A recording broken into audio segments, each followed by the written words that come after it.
اللہ نے درختوں کی پتیوں کو بے جوڑ پیدا نہیں کیا, انسان کے سر کے بالوں کو بے جوڑ پیدا نہیں کیا.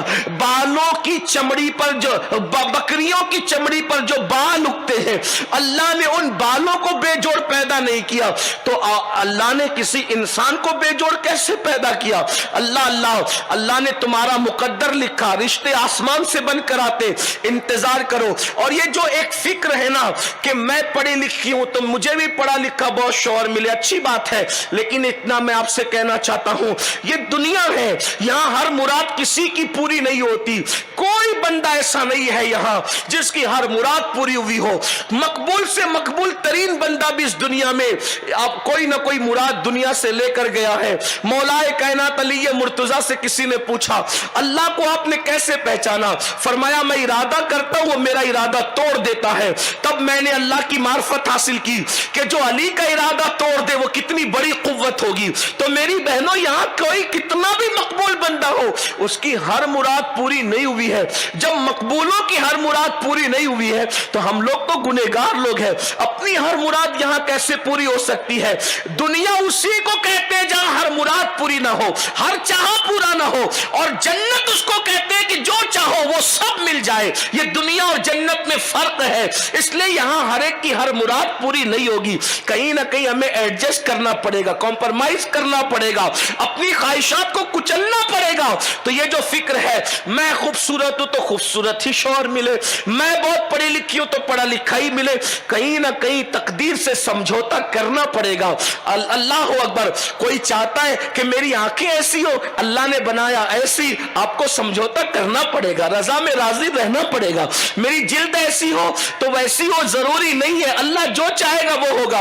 تو اللہ کے فیصلے پہ بندے کو راضی رہنا چاہیے, اور اگر اللہ کے فیصلے پہ بندہ راضی رہتا ہے تو پھر اللہ رب العزت اس کو نوازتا ہے, اور جو اللہ پر اعتراض کرتا ہے وہ ہلاک ہو جاتا ہے. تو پھر اللہ کے رسول صلی اللہ علیہ وآلہ وسلم نے ارشاد فرمایا کہ میں نے ایک عورت دیکھی جہنم کے اندر, اللہ اکبر, جس کے دونوں ہاتھ پاؤں کو اس کے سر سے باندھ دیا گیا ہے, ہاتھ پاؤں کو اس کے سر سے باندھ دیا گیا ہے, اور وہ جہنم میں لٹکی ہوئی ہے.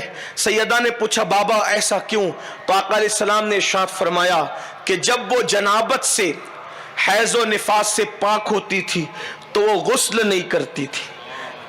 اب میں یہاں کچھ نہیں کہنا چاہتا, بہنیں بیٹیاں مائیں سب ہے, لیکن صرف اتنا کہنا چاہتا ہوں کہ مفتی صاحب قبلہ حضور محقق مسائل جدیدہ سے آپ نے مسائل پوچھے ہیں.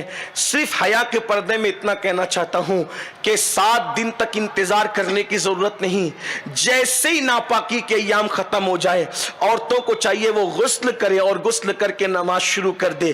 بچے کی ولادت کے بعد 40 دن تک انتظار کرنے کی ضرورت نہیں. جیسے ہی ناپاکی کے دن ختم ہو جائے غسل کرو اور نماز شروع کر دو. یہ ہمارے علاقے میں ناسک سے لے کے برہان پور تک یہ جتنا پٹا ہے, اور پھر ادھر دکن کا پٹا, اس طرف یہ دیکھا جا رہا ہے, سنا جاتا ہے کہ عورتیں پاک ہونے کے بعد بھی, ناپاکی کے ایام ختم ہونے کے بعد بھی, بچے کی ولادت کے بعد چلے کا انتظار کرتی رہتی ہے, 40 دن کا انتظار کرتی رہتی ہے, نماز شروع نہیں کرتی, روزے چھوڑتی رہتی ہے.